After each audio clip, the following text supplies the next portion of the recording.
What I'd like for you to do right now, I want you to think about your dream, because I'm in a room full of dreamers. Think about your dream right now. I want you to think about it and envision it. Now, ladies and gentlemen, let me share something with you. I do not believe that any of us have dreams that were not given to us for the purpose of accomplishing those particular dreams. And I want to share something with you that has changed my life.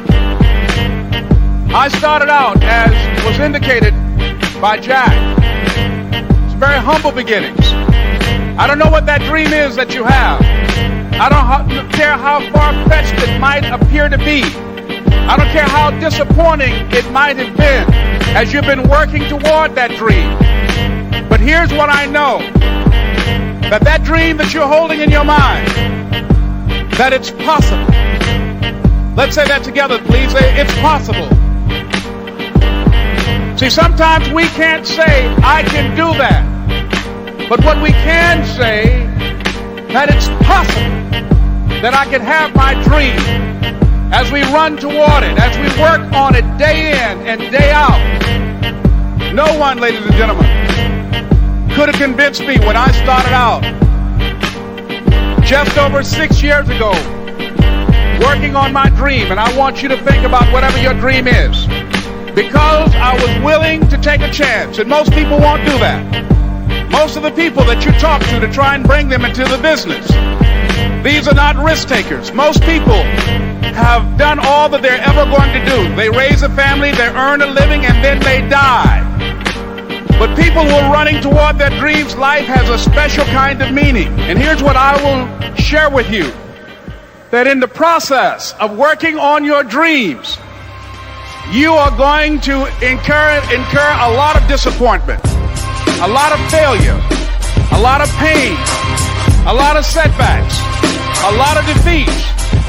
But in the process of doing that, you will discover some things about yourself that you don't know right now. What you will realize is that you have greatness within you. What you will realize is that you're more powerful than you can ever begin to imagine. What you will realize is that you are greater than your circumstances, that you don't have to go through life being a victim. As Jack indicated, I was born in Miami, Florida, the area called Liberty City, in an abandoned building on a hard linoleum floor with my twin brother. We were 6 weeks of age. We were adopted. When I was in 5th grade, I was identified as EMR, labeled educable, mentally retarded, put back from the 5th grade into the 4th grade, and stayed in that category until I got out of high school. I don't have any college training, but I met a high school teacher who one day changed my life. I was waiting on another student, and when he came in, he said to me, "Young man, go to the board and write what I'm about to tell you." And I said, I can't do that, sir. He said, "Why not?" I said, "I'm not one of your students." He said, "It doesn't matter. Follow my directions now." I said, "I can't do that, sir." He said, "Why not?" I said, "Because I'm educable, mentally retarded." And he came from behind his desk and he looked at me. He said, "Don't ever say that again. Someone's opinion of you does not have to become your reality."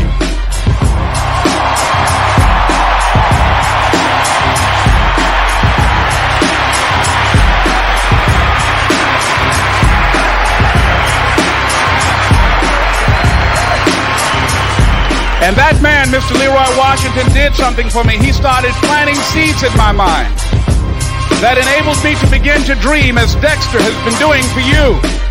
And ladies and gentlemen, I started working on my dream. And most people don't work on their dreams. Why? For many years I didn't. One is because of fear. The fear of failure. What if things don't work out?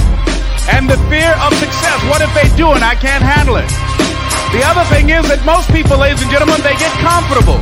They stop growing, they stop working on themselves, they stop stretching, they stop pushing themselves, and they end up becoming very cynical about life as they throw in the towel on themselves and on their families and on their dreams.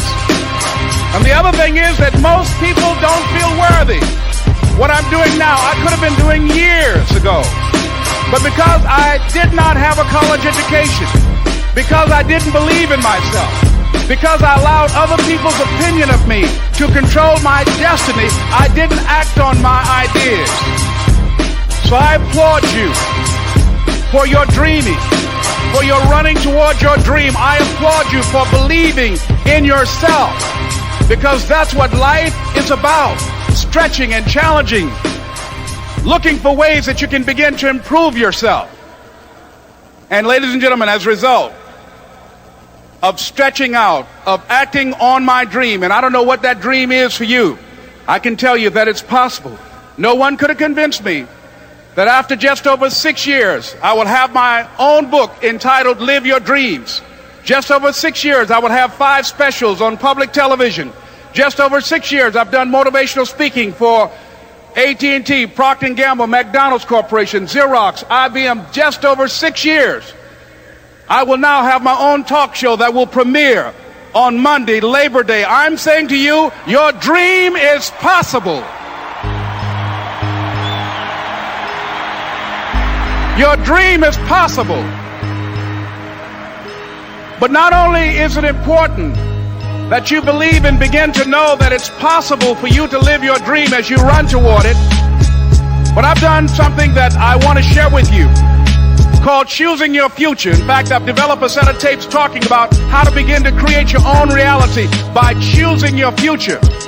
And not only is it important for you to know it's possible for you to choose your future, but it's necessary that you work on yourself, that you develop yourself. It's necessary that you get the energy drainers out of your life, people who don't want anything, people who are not striving, people who are not challenging themselves, people who aren't growing, people who have stopped dreaming. It's necessary that you align yourself with people and attract people into your business who are hungry, people who are unstoppable and unreasonable, people who are refusing to leave life just as it is and who want more. My mother used to say, birds of a feather flock together. If you run around with losers, you will end up a loser. It's necessary that you get the losers out of your life if you want to live your dream.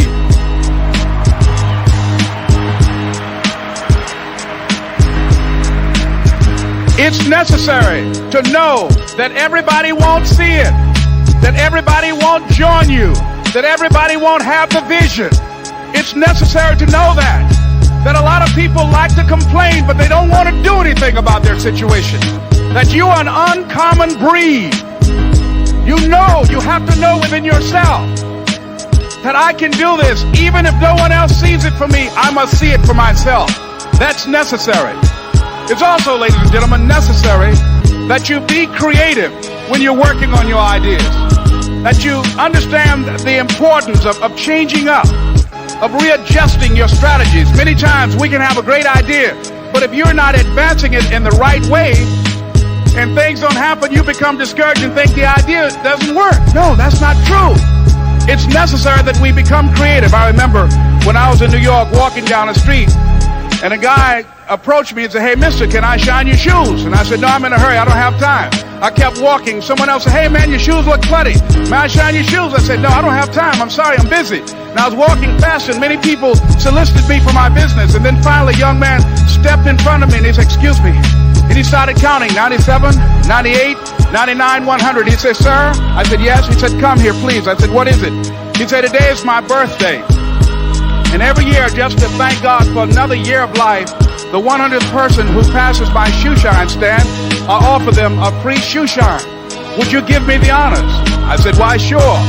I got up on the shoe shine stand, George, and I sat there and he shined my shoes diligently. And when I got down, I looked at them, they were sparkling. And I was walking away and I said, "Thank you." And I stopped, she said, "It's not our intention to satisfy our customers or to please our customers. Our intention is to amaze them." It's necessary, if you're going to compete today, that you look for ways to amaze your customers by being one of those individuals that keep your commitments, that keep your word, that's relentless. It's necessary as you work with the people that you bring into your organization, that they see that you are a good example of a person to work with, because you model integrity and determination and ambition and truth and honesty and the way in which you conduct business. The next step is, that is you. That is you. That no one can do it for you but you. And even though you face disappointments, even though you will experience some setbacks, it goes with the territory. You must understand that. I remember I was playing a game with my 9-year-old son, John Leslie, and I beat him 10 straight games in a game called Connect 4. And finally, I said, John Leslie, I'm bored. I don't want to play you anymore. And I got up. I said, I'm ready to go to sleep now. And repeat after me, please. Let's say this together. It's not over until I win. John Leslie said, no, you can't go now, Dad. I said, why? He said, it's not over until I win. That was his attitude. We sat down and we played several other games. And finally, after the 11th game, John Leslie won, and he got up and he yawned. And he said, I'm ready to go to sleep now. And I'm saying to you, what if all of us took that attitude after we face a rejection and a no, or we have a meeting and no one shows up, or somebody say, you can count on me, and they don't come through? What if we have that kind of attitude? The car's repossessed. Nobody believes in you. You've lost again and again and again. The lights are cut off, but you're still looking at your dream, reviewing it every day, and say to yourself, it's not over until I win.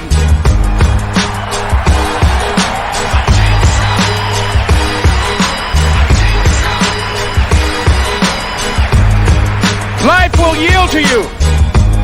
Now here's the next step. Repeat after me, please. It's possible. I can live my dream. It's necessary. I work on myself. Surround myself with winners. Become creative.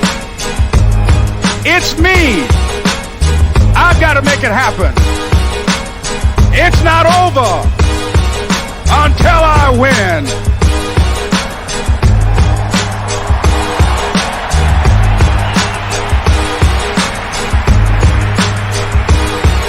The next thing that's important to know, yes, it's possible that you can choose your future and direct the course of your life as you run towards your dream.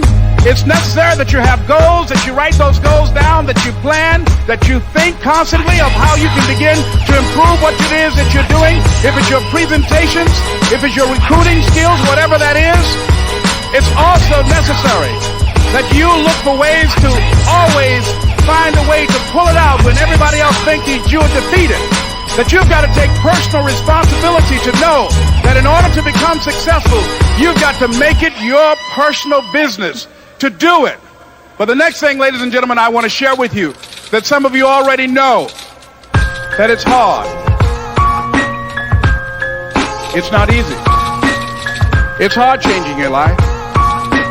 It was hard when just over 3 years ago, in the Penobscot building in Detroit, Michigan, where I was operating my business, and I fell on some hard times, and I was sleeping in my office. It was hard coming into the lobby, and the security said, excuse me, Mr. Brown, can we see you for a moment? And I said, yes, and I walked up to the counter, and he gave me an envelope. And he said, would you mind reading it here? And I opened the envelope, and the envelope was from management that said, this is an office tower. It's not a hotel. Please do not sleep in your office. And I said, excuse me, sir. I said, I just work long hours in creating my business. I'm an entrepreneur. And right now things are bad for me. But they're not going to be this way always. And I just asked for the opportunity to continue to operate like I'm doing. I'm not trying to make this my home. And it was hard coming through the lobby. And sometimes they would laugh. There's a guy talking about becoming successful. And look at him. He's bathing in the bathroom upstairs on the 21st floor. He sleeps on the floor. Him and 2 other dreamers up there. Look at him. It was hard, ladies and gentlemen, coming to speak to people. And I was facing financial difficulties in my own life. I was behind on my bills and my dreams, and I'm saying to them, you can live your dream. It was hard, ladies and gentlemen. It was very difficult to pick myself up each day believing that I could do it. There were times that I doubted myself. I said, God, why is this happening to me? I'm just trying to take care of my children and my mother. I'm not trying to steal or rob from anybody. How did this have to happen to me? It was very hard. And here's what I want to say to you. For those of you that have experienced some hardships, don't give up on your dream. No one could have convinced me by holding on, by continuing to push forward, by continuing to run toward my dream, that one day I would have my own talk show.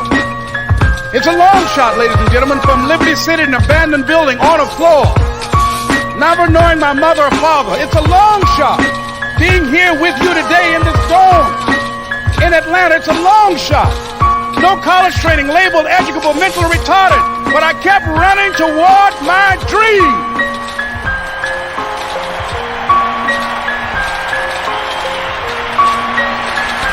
Don't stop.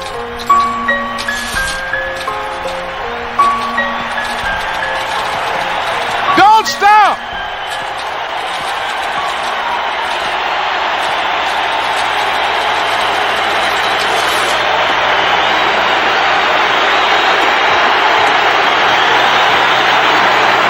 Don't stop running toward your dream.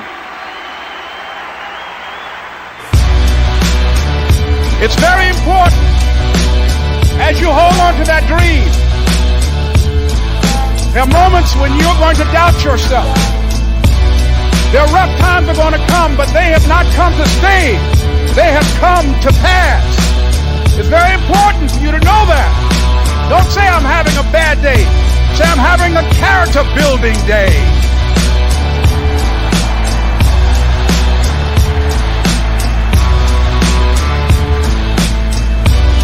It's very important for you to believe that you are the one to make this happen. I remember this high school teacher, Mr. Leroy Washington, at the end of school one June, just a few days before we were supposed to leave. And I just got my report card. And it indicated that I'd failed history. And I'd failed English. And I would have to go to summer school.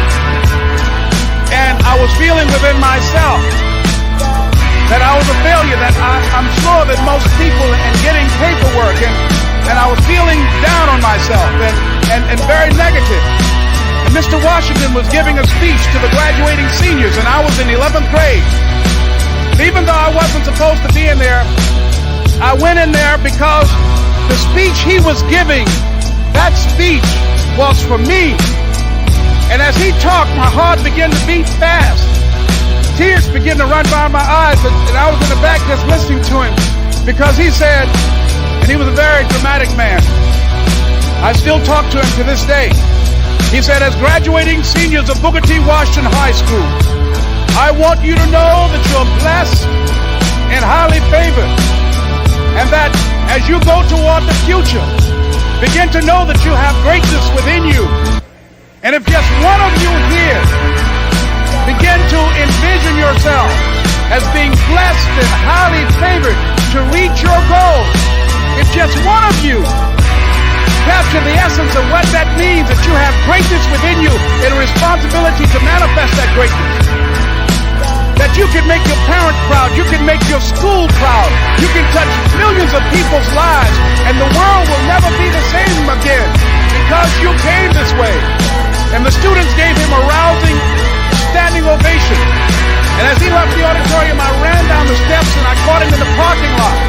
I said, Mr. Washington? He said, yes. I said, do you remember me, sir? He said, no. I said, my name is Leslie Brown. My mother, she works in the cafeteria here. I'm one of the twins, Leslie and Wesley. I said, Mr. Washington, but you know, I got these big dreams. I like talking to people. I love people. I said, I want to work with people, and I got this dream of buying my mama a home. Could I do that, Mr. Washington? He said, it's possible, Mr. Brown.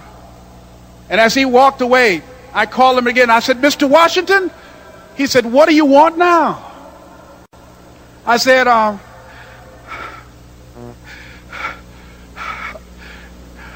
I'm the one, sir. I said, I'm the one. You remember me, sir. I'm Miss Mamie Brown's boy. I'm the one. I'm the one.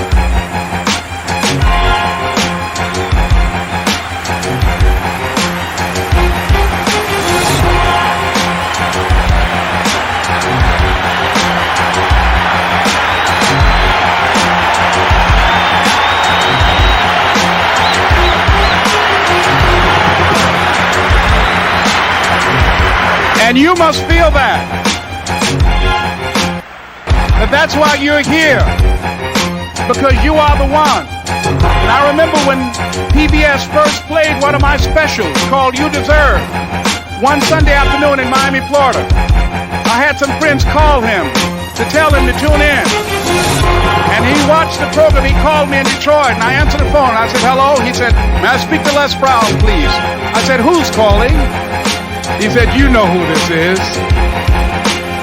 I said, oh, Mr. Washington, it's you. He said, you were the one, weren't you? I said, yes, sir. He said, and you were so crazy. I said, I know, but I'm rich now.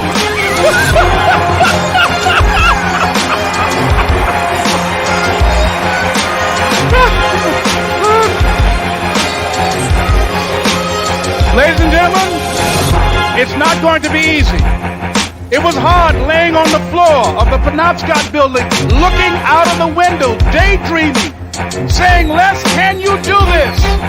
Can you make this happen?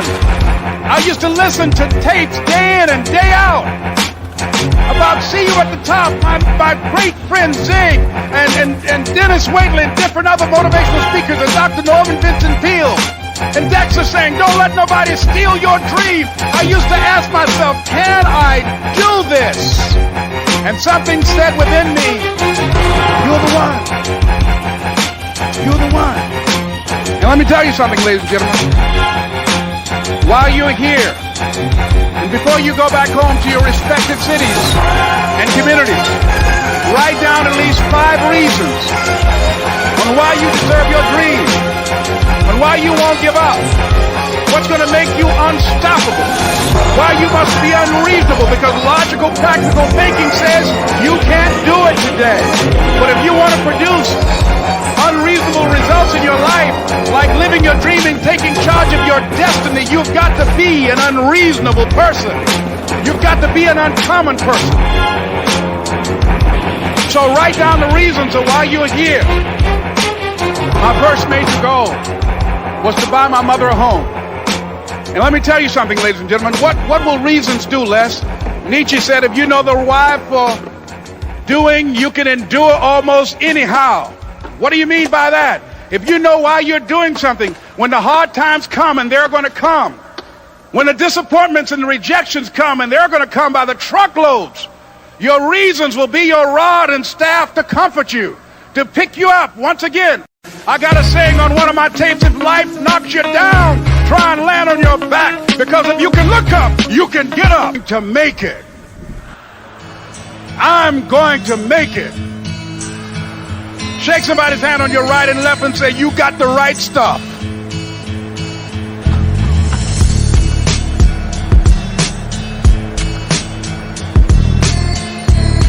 So yes, it's possible for you to live your dream. It's necessary that you associate with winners, that you work your system, that you are relentless, that you never give up. It's you. You've got to take personal responsibility. You've got to make it your personal business to make it happen. And you've got to resolve within yourself that I can do this, that it's hard, but you've got to say, I'm the one. I'm the one to make this happen. I'm the one to become successful in this business. As you work to help other people to become successful, that feeds your success. But you know it's going to be hard, but find out what will make it worth it for you. I told Mr. Washington I wanted to become a disc jockey. Someone asked me to tell this story.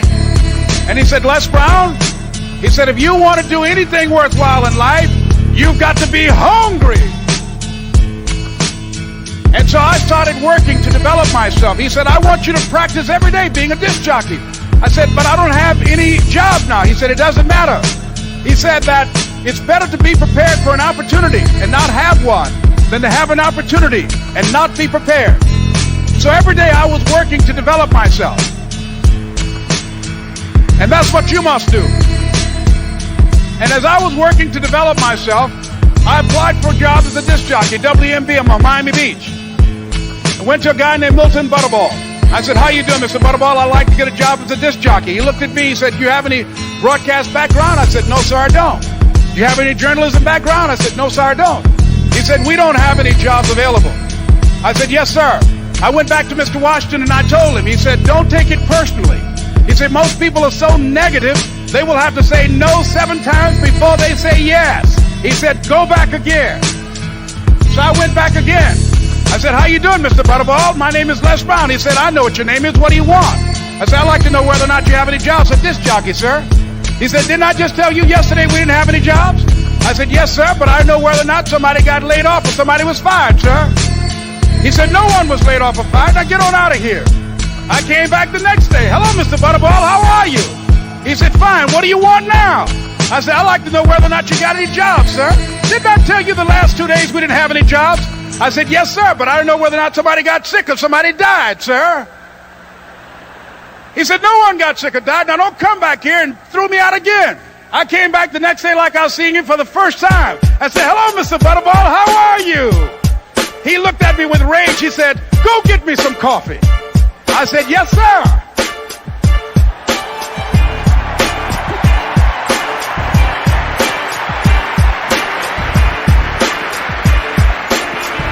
And I went to get him some coffee.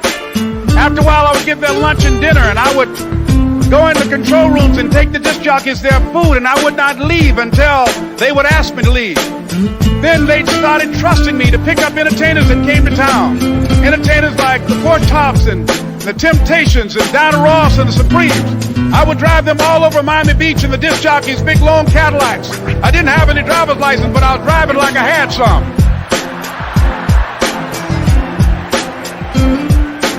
And one day, one Saturday afternoon, while I was at the radio station, a guy named Rock was drinking while he was on the air. I was the only one there, looking at him through the control room windows, walking back and forth, young, ready, and hungry. I was saying, drink, Rock, drink. Drink, Rock. I'd have gone to get him some more if he'd asked me to. Pretty soon the phone rang and it was the general manager. And I answered the phone. I said, hello? He said, Les, this is Mr. Klein. I said, I know. He said, Rock can't finish his program. I said, I know.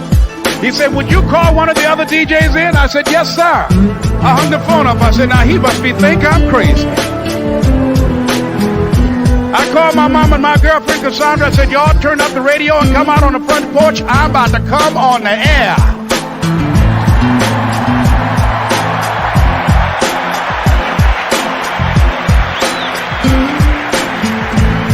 I waited for about 20 minutes, and I called him back. I said, Mr. Klein, I can't find nobody.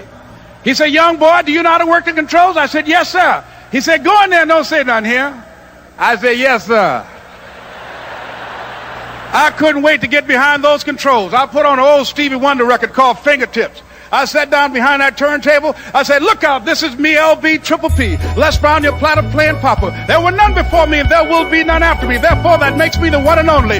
Young and single and love to mingle, certified, bona fide, indubitably qualified to bring you satisfaction, a whole lot of action. Look out, baby, I'm your love man. I was hungry. I was hungry. You gotta be hungry.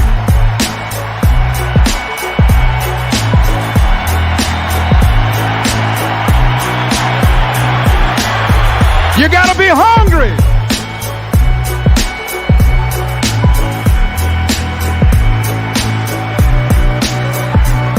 So, ladies and gentlemen, if you want to make your dream become reality, the people that are running at their dreams know that it's possible that you can live your dream, that it's necessary, that you're relentless, that you have a plan of action, that you are creative.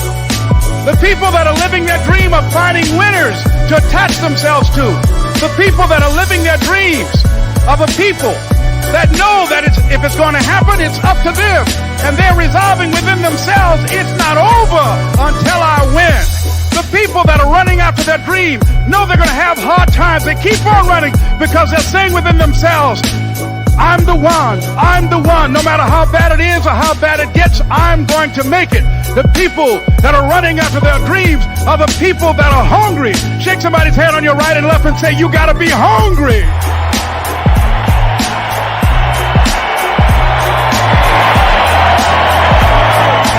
And as you run toward your dream, I want to dedicate this to you that I love very much. I want to thank Dexter and all of you. It's something that I'm known by. It's on our tapes called Choosing Your Future, and it says simply this, that if you want a thing bad enough to go out and fight for it, to work day and night for it, to give up your time, your peace, and your sleep for it, if all that you dream and scheme is about it, and life seems useless and worthless without it, and if you gladly sweat for it and fret for it and plan for it and lose all your terror of the opposition for it, and if you simply go after that thing that you want with all of your capacity, strength and sagacity, faith, hope and confidence, and stern pertinacity, if neither cold poverty, famish or gulf, sickness or pain or body and brain can keep you away from the thing that you want, if dogged and grim you besiege and beset it, with the help of God you'll get it. This is Mrs. Mamie Brown's baby boy, Leslie Calvin Brown, saying it's been a plum-pleasing pleasure as well as a privilege. Thank you.